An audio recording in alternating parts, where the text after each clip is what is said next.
Akibat ancaman dari Rusia dan Indonesia, Australia percepat beli rudal pembelah lautan.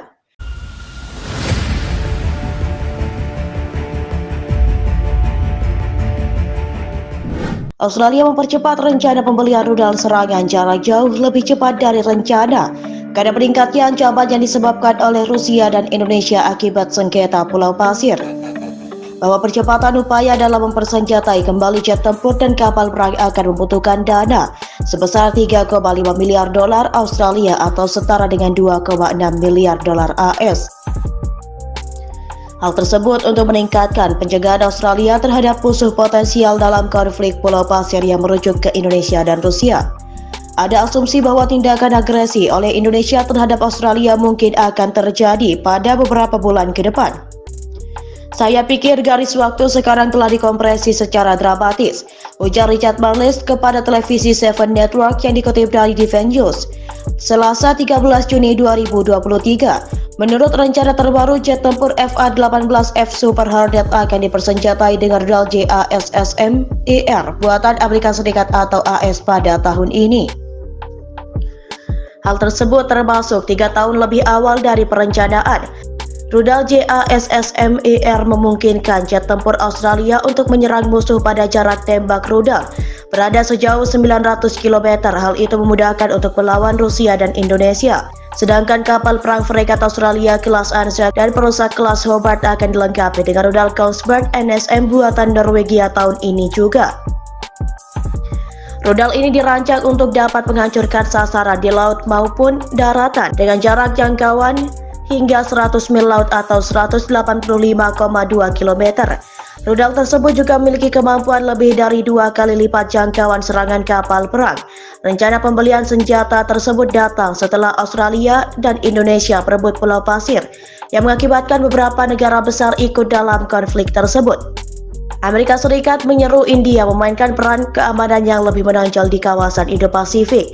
Seruan itu mengingat tantangan yang mungkin memerlukan tanggapan bersama dari kedua negara. Seorang pejabat Pentagon mengatakan hal itu kepada kantor berita PTI dalam wawancara panjang pada Selasa. Washington mendorong New Delhi untuk mengambil peran stabilisasi yang lebih luas dan bertindak sebagai penyedia keamanan bersih tidak hanya di Samudra Hindia, tetapi juga di kawasan Indo-Pasifik, ungkap pejabat pertahanan senior Pentagon yang identitasnya tidak diungkap.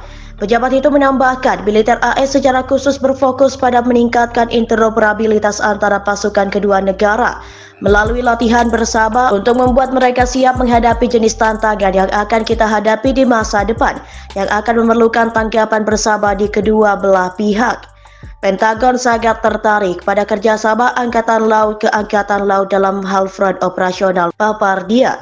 Dia menjelaskan, AS juga ingin memungkinkan kerjasama logistik dan operasional yang lebih besar antara Angkatan Laut kita.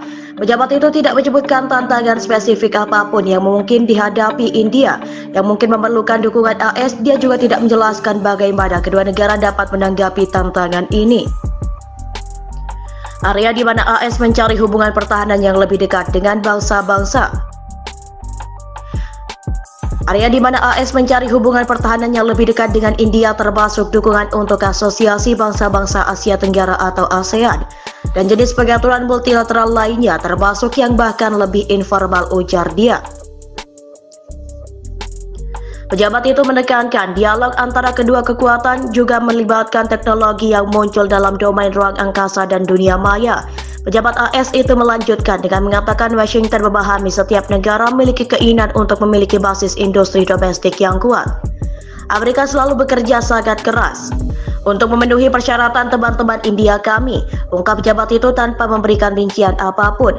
Wawancara itu dilakukan ketika Washington berusaha memenangkan dukungan negara-negara di kawasan Indo-Pasifik di tengah ketegangan Indonesia dan Australia atas sengketa wilayah. Hubungan antara AS dan Indonesia yang telah tegang selama beberapa minggu ini menukik pada akhir Oktober.